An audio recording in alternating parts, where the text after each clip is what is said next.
Smoke fills a passenger plane 10 kilometers in the sky.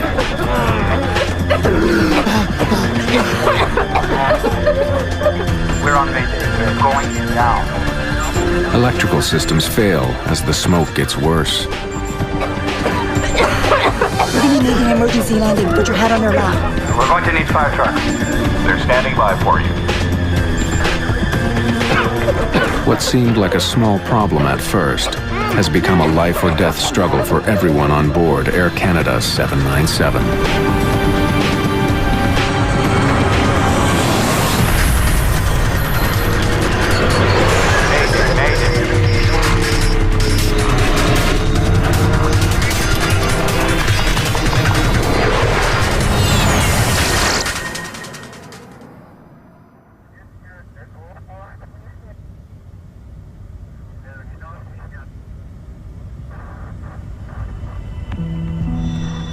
Early evening, June 2nd, 1983.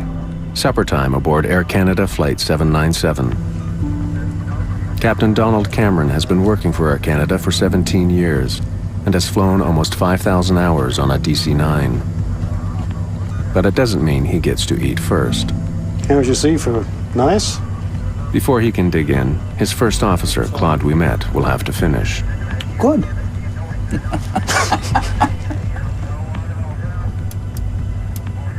The jet is in the middle of a flight from Dallas, Texas to Toronto.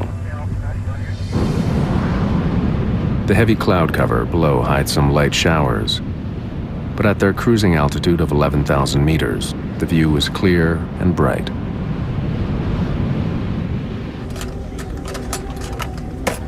The DC-9 is only half full today, with 41 passengers scattered throughout the plane. Can I have some tea, please? 24-year-old Diane Fadley is an active member of the Juvenile Diabetes Foundation. We have a number of different fundraising activities, and once a year they have a large conference, and at this time it happened to be in Toronto. Raymond Chalafaux is 23 and recently married. He's returning home from his first ever business trip. It was a little bit frightening both for me and for my wife. I was supposed to be gone 4 or 5 days, so first time we were separated for a long period of time, so it was kind of insecuring for me, yeah. And a few rows further up sits a growing legend in the world of folk music. Stan Rogers is just 33, but his career is beginning to take off outside of his native Canada. I think Stan's best-known songs celebrate ordinary people. The songs are really about ordinary people rising to the occasion and becoming heroes on their own. Just before 7 o'clock, the plane is a little more than halfway to Toronto. What was that? It's right there, I see it. Right there. Yeah. 3 circuit breakers have popped out. Like fuses, they protect delicate electrical circuits on the plane from becoming overloaded. Like a machine gun. Yeah. Zap, zap, zap. The 3 breakers are for the flushing motor in the toilet at the rear of the plane. Cameron decides to give them a few minutes before he tries to reset them again. Someone must have pushed a rag down the toilet or something. Jammed it and it overheated. Cameron thinks that something must be stopping the motor from working properly, but it's not an emergency. Toilets get blocked all the time. Flight attendants Laura Kayama and Judy Davidson are busy serving up dinner in the cabin.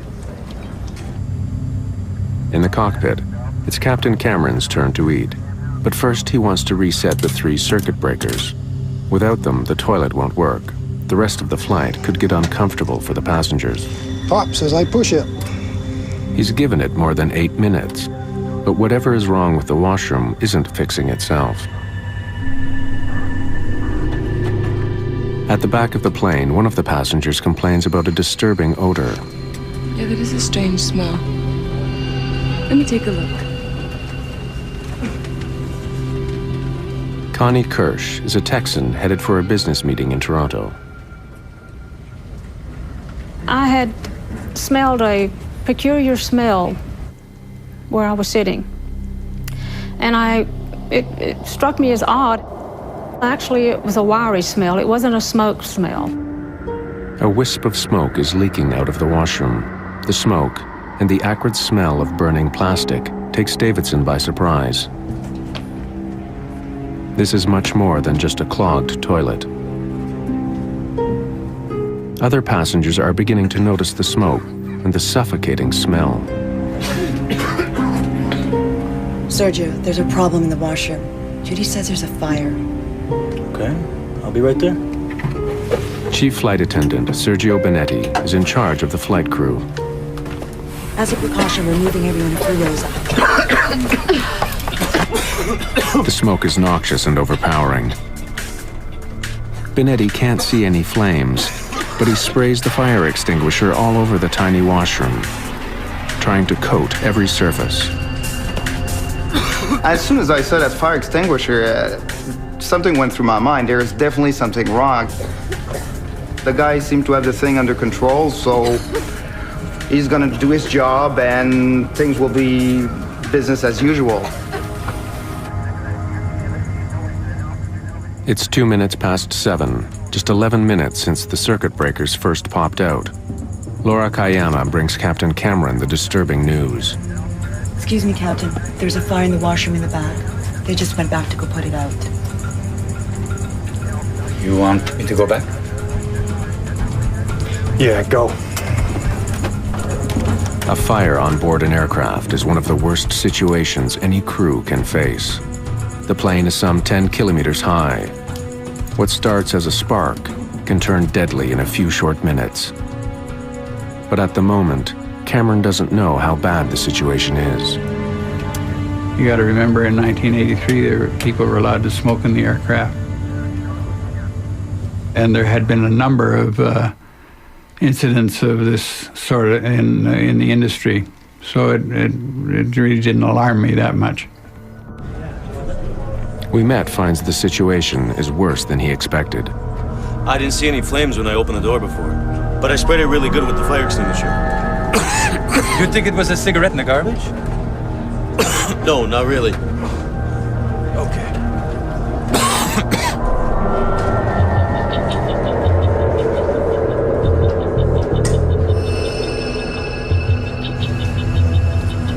Can't get back there. Smoke's too heavy.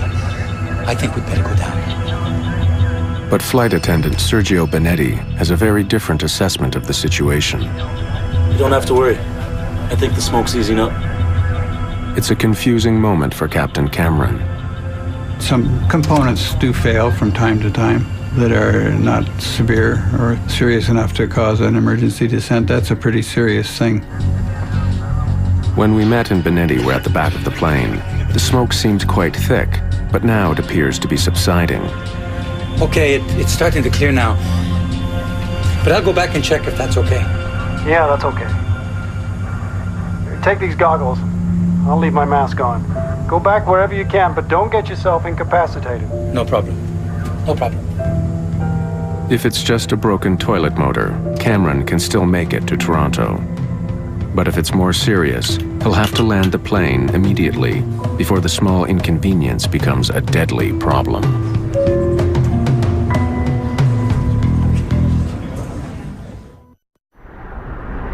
June 2nd, 1983. Air Canada Flight 797 cruises through the early evening. But the trip has taken an unsettling turn.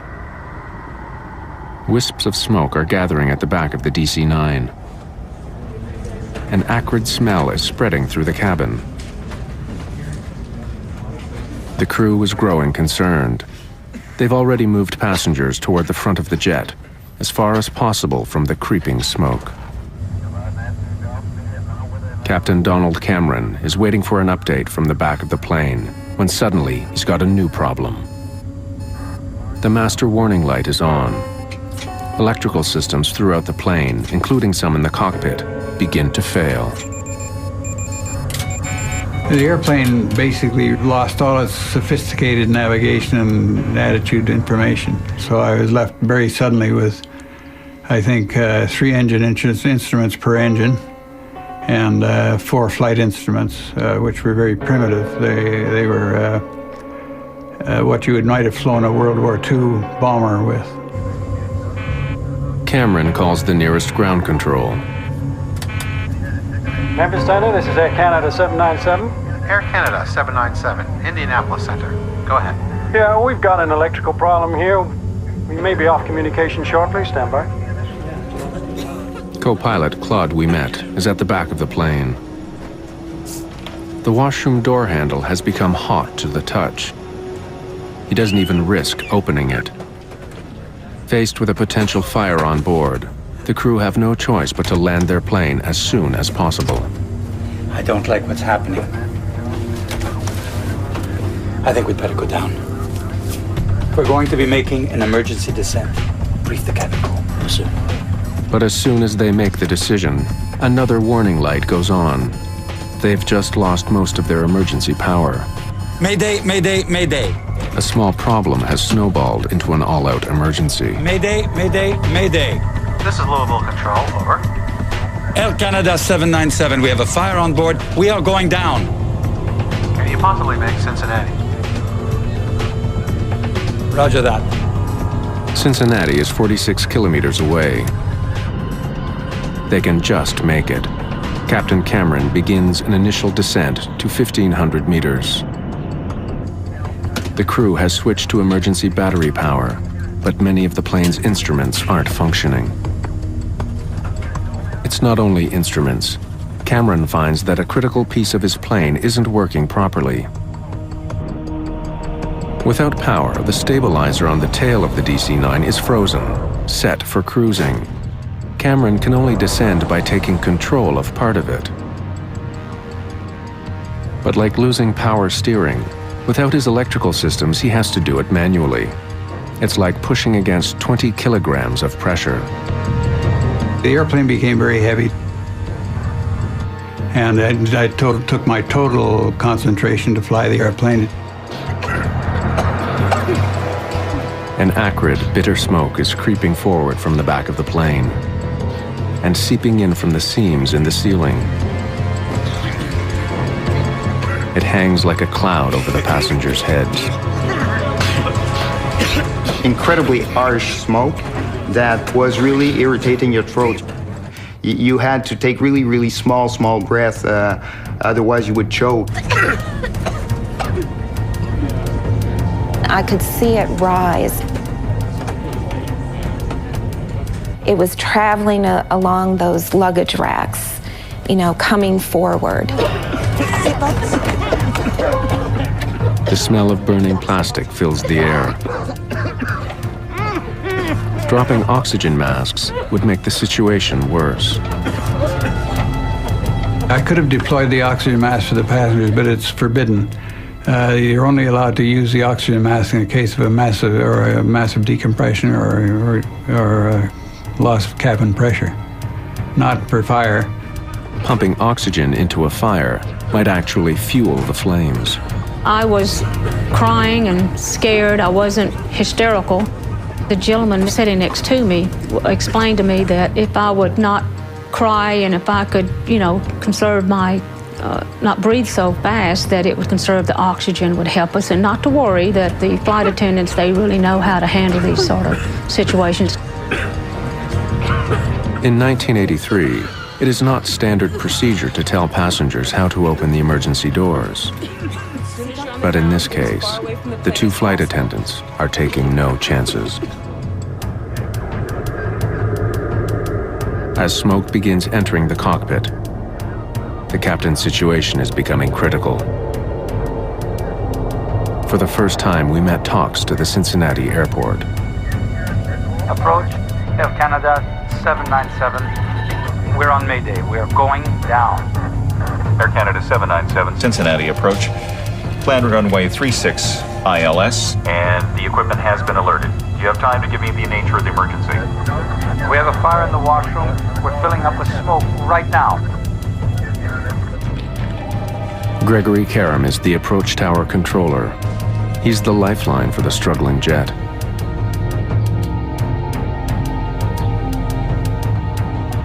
Finally, Almost 13 minutes after 7, Karam catches sight of Flight 797 on his radar. Air Canada 797, you are now fully identified. This will be a no-gyro radar approach for runway 27 left. Descend now to 3,500 feet. Your position is now 12 miles southeast of the airport. With their electrical equipment failing, the crew needs to be guided in from the ground. Struggling to see through the dense smoke, they could easily veer off course. Karam will talk them down, watching them every step of the way. In the cabin, the smoke and heat are becoming unbearable. My thought was, well, we're gonna crash. They won't be able to identify myself because I didn't have my papers with me, so I stood up, I took my wallet in the compartment and put my jacket on so that they could identify my body. I knew at that point, that's when I decided or felt that I was not going to make it. Stan certainly had a sense of his own mortality, and he hated to fly. But the demand for Stan was growing, so he was flying more often. And he certainly had a sense that with so much traveling, his risk is elevated. Through the growing smoke, the crew finally spot the airport. Okay, we have the airport. The tower has you in sight. You're cleared to land. It is less than half an hour since the crew first heard the circuit breakers pop. A minor annoyance has turned into a full-scale disaster. And an already unbearable situation is just about to get much worse.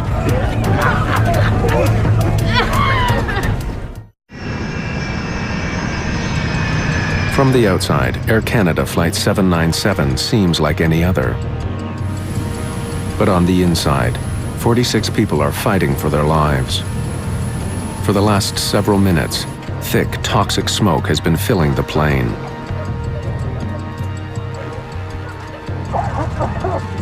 Up front, Captain Donald Cameron can't afford to be distracted by what's going on in the cabin. He needs to concentrate on bringing down the plane as quickly as possible. You need not acknowledge further transmission from the Air Canada 797. You are cleared to land. You are 4 miles from the airport. Good luck. In a thick haze of smoke and soot, flight attendants Laura Kayama and Judy Davidson feel their way along the aisle, trying to reassure the passengers. But they can't get past the 12th row. The smoke and the heat are overwhelming. I was praying the whole time. Dear God, please help us land this plane. Please get this plane safely on the ground. I've been married for less than a year, and it's already over. So I started breathing as little as I could and start thinking seriously at my wife. Fighting the reluctant controls, Captain Cameron's strength is being pushed to the limit.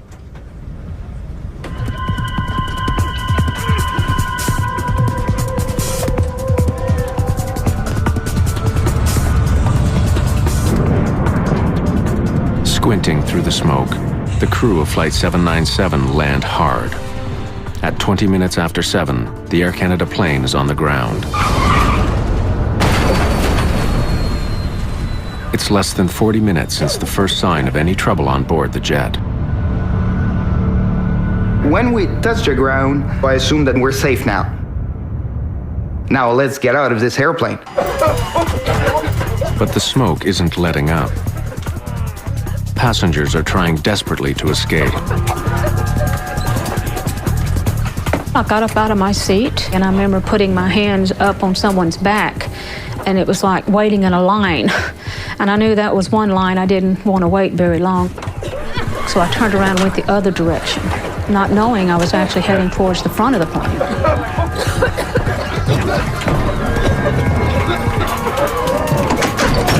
Sergio Benetti is the first one to the door.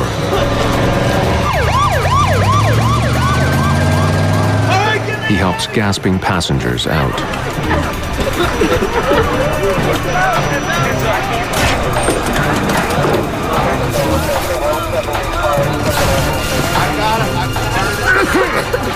The cabin is pitch black and burning hot.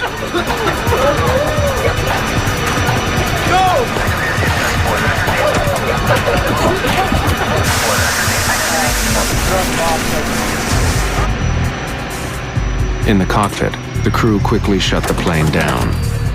The smoke in the cabin is too thick. They'll have to find another way to escape. First officer we met uses the emergency window. It's a 5-meter drop to the ground. Passengers have opened 3 of the overwing exits. But even with the doors open, the exits are all but invisible.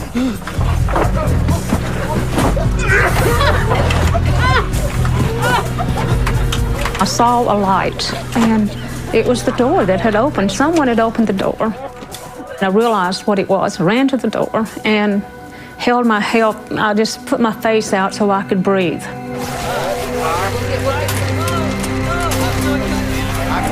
Passengers who have found the exits slide off the wing and stumble to safety. On the ground, Laura Kayama and Judy Davidson frantically move passengers away from the deadly plane. Fire trucks surround the jet. They douse the plane's exterior and the ground beneath with foam, fearing a fuel fire or worse, an explosion.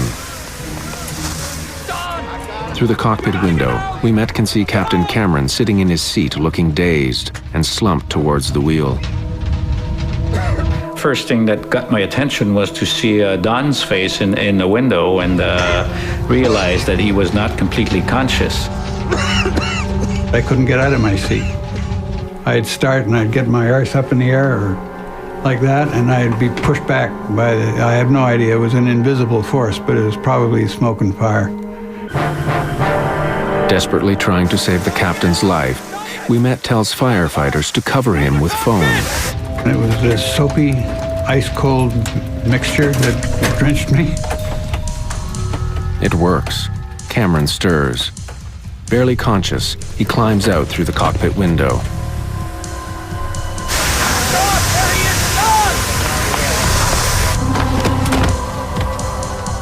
Barely 90 seconds have passed since Flight 797 landed, when suddenly the whole interior ignites.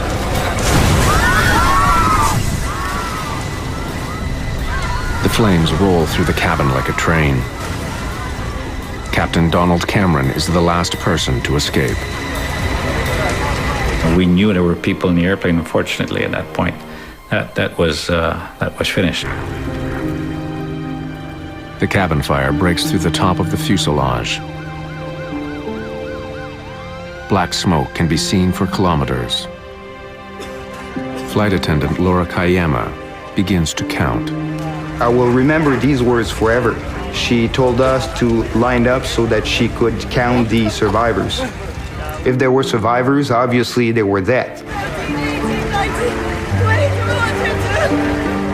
Including the crew, there were 46 people aboard the plane. But there aren't 46 people on the runway.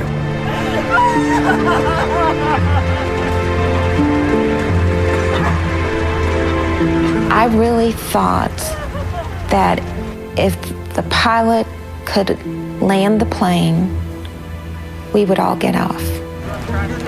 But I knew when I looked around, I didn't think we were all there. The passengers who escaped the plane have suffered from smoke inhalation and minor injuries, but most are not badly hurt.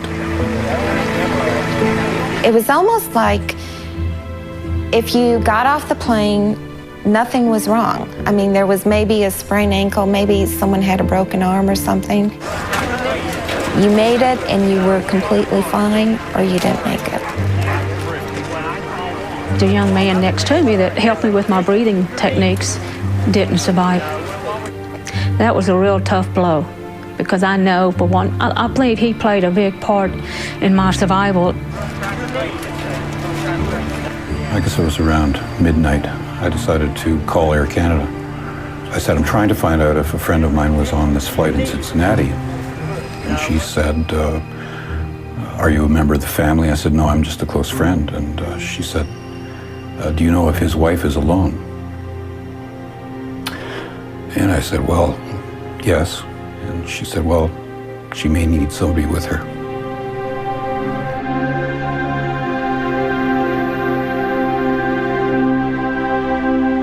Stan Rogers, the rising musical star, didn't make it off the plane.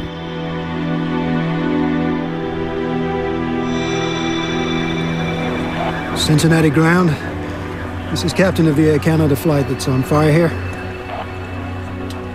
Captain Cameron radios Cincinnati ground control from an emergency vehicle near his plane. He has a sobering message. It seems there are 23 people left on board the aircraft. Is there a scheduled carrier runs into here that could maybe give aid and shelter to our stranded passengers? It's pretty cold out here.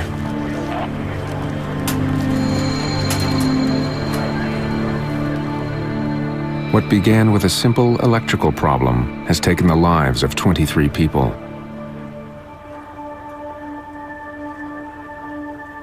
What caused the deadly fire? What went so horribly wrong? The investigation will uncover the plane's troubling history. This DC-9 had another serious accident just a few years before. In June of 1983, what started with a strange smell at the back of an Air Canada DC-9 quickly turned into an all-out emergency.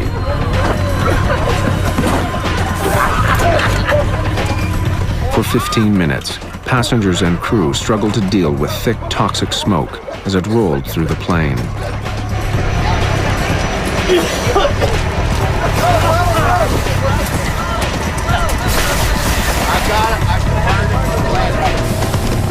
Flight 797 made a remarkable landing, only to burst into flames 90 seconds later.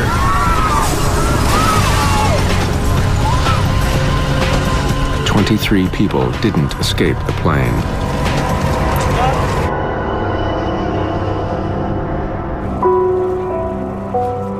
Now the burnt shell of the DC-9 sits on the runway at the Greater Cincinnati Airport. It is one of the most disturbing airplane disasters in years. Within the hour, investigators from the National Transportation Safety Board are on the scene. The first grim task of the investigators is to recover the bodies of the dead. 21 Canadians and 2 Americans. Many are burned beyond recognition.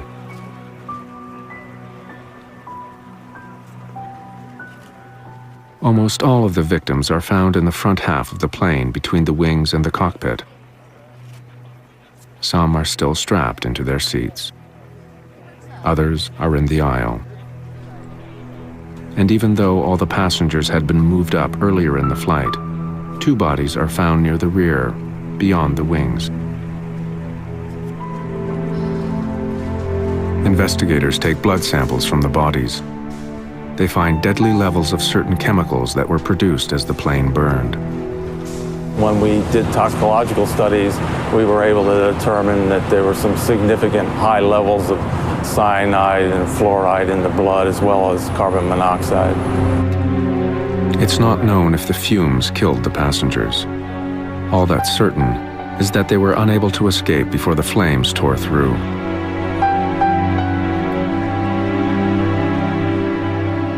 When I went on board, I was just struck by the acrid smell. It was kind of eerie because there was a lot of fire damage. A lot of the fuselage was burned. You know, the interior of the cabin was burned down to the tops of the seats. With the bodies removed, investigators begin digging through the wreckage to try and find the cause of the fire. Among them are members of the FBI. They were investigating to determine whether terrorism might have been a factor. They determined that there was no evidence of any crime being committed. It was probably accidental ignition, and so they then left and NTSB took over the accident. Having discounted the possibility that the fire was deliberately set, investigators consider the next obvious cause, a cigarette.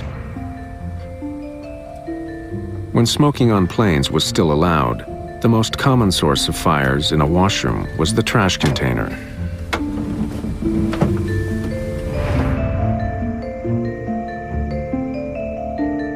Investigators examine the trash container and find that the top is burned away. but the trash chute and the container behind and below the sink is intact. Inside the container are remnants of paper, scorched but not burned. The fire couldn't have started here. With the most obvious potential causes discounted, investigators begin to comb through the wreckage, looking for what had started the fire. Studying the history of the plane, Hill uncovers some startling facts. In the year before the accident, 76 separate maintenance issues had been written up by various flight crews.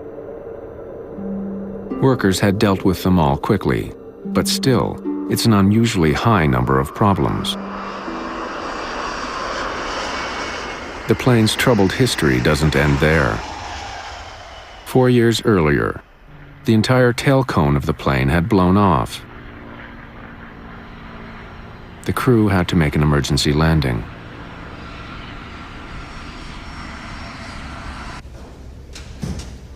The plane was repaired and put back into service. But Hill focuses on the wires that had to be stitched together after the accident. A bad repair job could have been the cause of the fire. There were wires that ran through there that had been cut, spliced back together. Investigators study all the splices they can find that weren't destroyed in the fire. But they find no evidence of arcing or short-circuiting. It's another dead end. They turn their attention to the cockpit voice recorder and the popping circuit breakers. What was that? It's right there, I see it. Right there. Yeah. Like a machine gun. Yeah. Zap, zap, zap. The circuit breakers trip as a precaution. When they begin to overheat, the circuit breakers turn off, cutting electrical current to the toilet's flush motor. It's a safety feature so the motor will not cause a fire. Pops as I push it. Investigators need to know if the breakers were tripped by a fire that had already started, or was the motor itself the problem. The NTSB build a mock-up of the plane's washroom and force the flush motor to seize. They want to see if it could have started the fire. The seized motor reaches a temperature of 428 degrees Celsius. It's hot, but it's not enough to ignite parts of the washroom around the motor. The fire started somewhere else.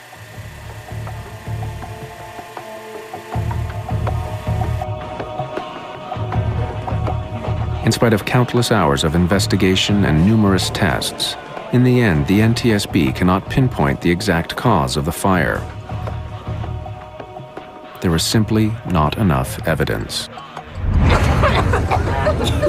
Even if they'll never know the exact cause of the fire, investigators try to understand how it could cause so much damage.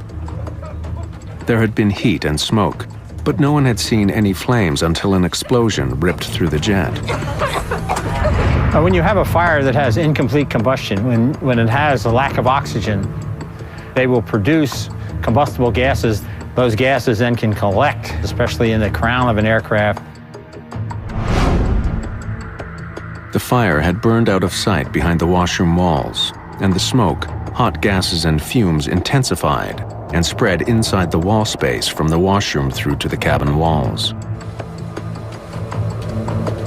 Those spaces acted as a sort of chimney for the gases and smoke that the fire was creating. Although the fire remained concealed behind the walls and ceiling panels, the smoke and hot gases entered the cabin through every seam, gathering in the upper space in the cabin and pressing down on the passengers.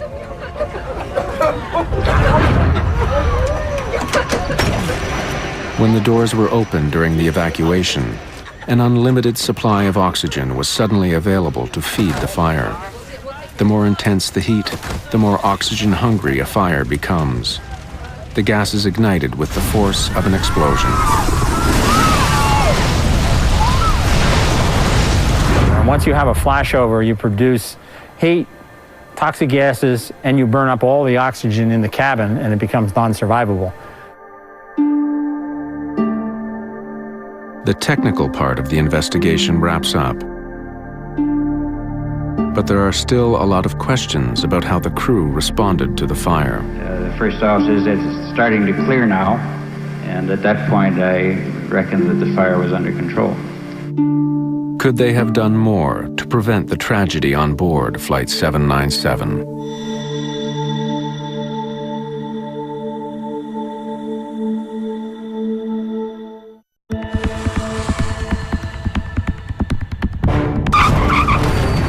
In 1983, a washroom fire on an Air Canada DC-9 filled the plane's cabin with smoke.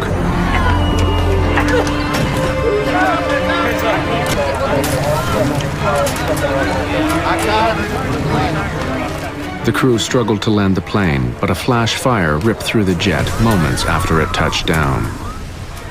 23 people were killed. There was a fireman hollering at us. I think the quote was, "She could blow at any minute." NTSB investigators are unable to pinpoint the cause of the fire. But after reviewing all the information they have, they're ready to release their report. It is published a year after the accident. It's a landmark in aircraft safety, but it immediately makes for controversial headlines. The NTSB points out that the source of the smoke was never identified either by the flight attendants or the first officer. The captain was never told, nor did he inquire as to the precise location and extent of the fire which had been reported to him. And with that in mind, what type of fire did you believe that you had? A bin fire.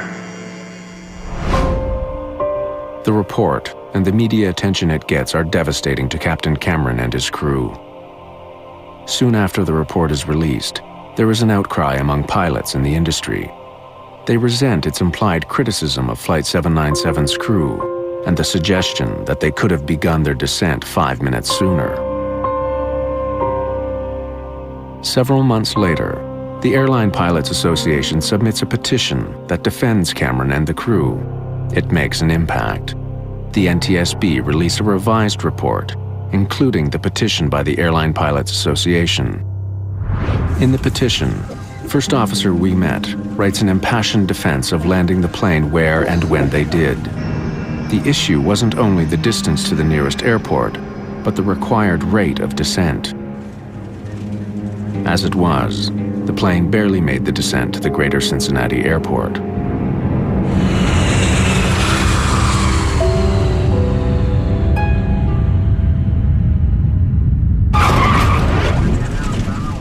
Still, the National Transportation Safety Board's revised summary doesn't pull all its punches, pointing a finger at Captain Cameron. The report reads that the time taken to evaluate the nature of the fire and to decide to initiate an emergency descent contributed to the severity of the accident. 20 years later, the statement still stings. I'm glad they were all, the people that got off. I'm very sorry that the people that didn't get off, because we spent a lot of time and effort getting them there. That really bothered me. All I know is that I did the best I could.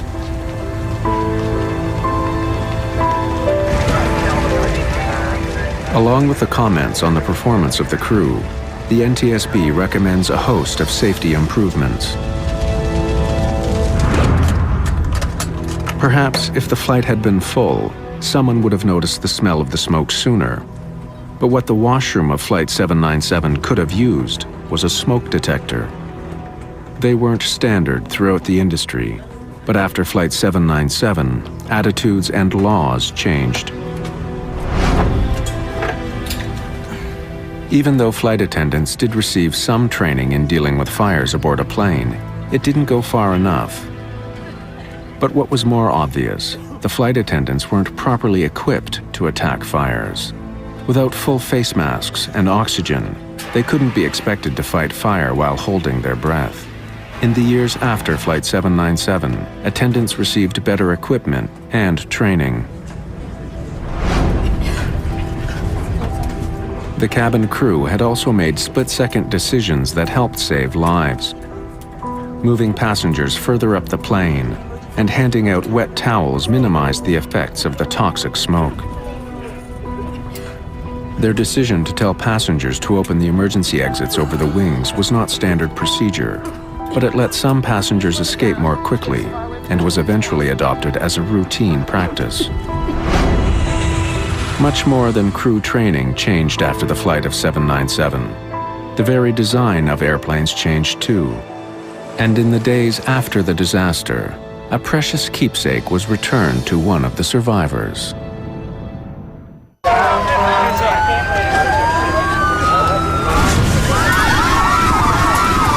In 1983, a hidden fire on board Air Canada Flight 797 filled the plane with smoke. 23 people died after the plane managed to land. It became obvious from the location of some of the bodies that passengers died because of precious seconds lost trying to find the exits in the pitch dark. What would have made the difference? Track lighting on the floors and along the overhead bins, bumps that identified the rows with emergency exits, features that would eventually become standard.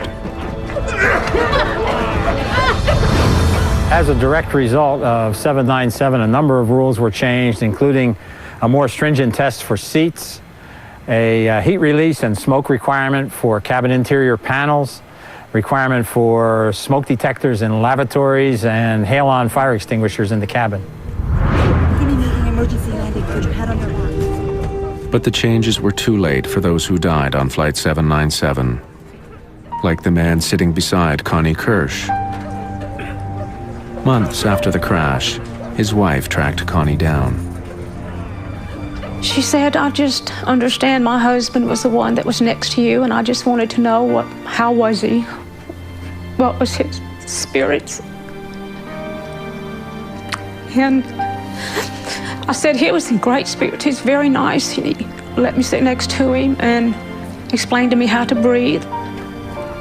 That was really difficult, you know, and the guilt that I carried for a long time was difficult.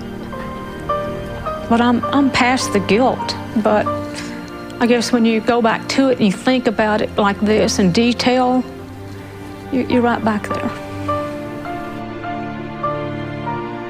Stan Rogers was another victim of Flight 797. He would never be able to fulfill the promise of his life and growing career. I loved his generosity and his loyalty as a friend. As an artist, he was perhaps one of the best songwriters this country's ever produced, and it was really an incredible pleasure and honor to be working with him. He still gets lots and lots of airplay, and so his legend grows.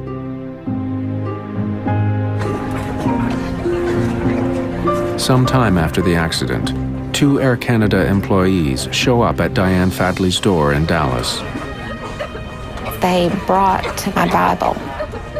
It's dark because it was burned and singed, but it's a paperback Bible, and it did not completely burn up. This is just a reminder to me that God was with me.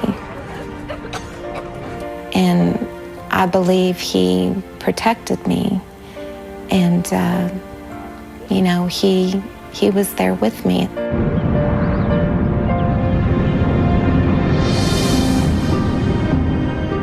Captain Cameron and his crew eventually received 6 separate awards for their heroic actions on Flight 797, including recognition from the Royal Canadian Air Force. But they're still haunted by the nightmare.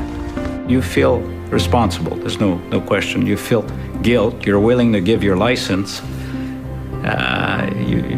You feel very, very small until you get all the facts together, and because it's a puzzle for you, you know, you're as much as a victim in this. You're not supposed to fly an airplane in that condition, you know, so you're as much as a victim as the passenger, and I think it becomes all of our problem, and we're all part of the solution. It's just a shame we didn't get everybody off. Still bothers me.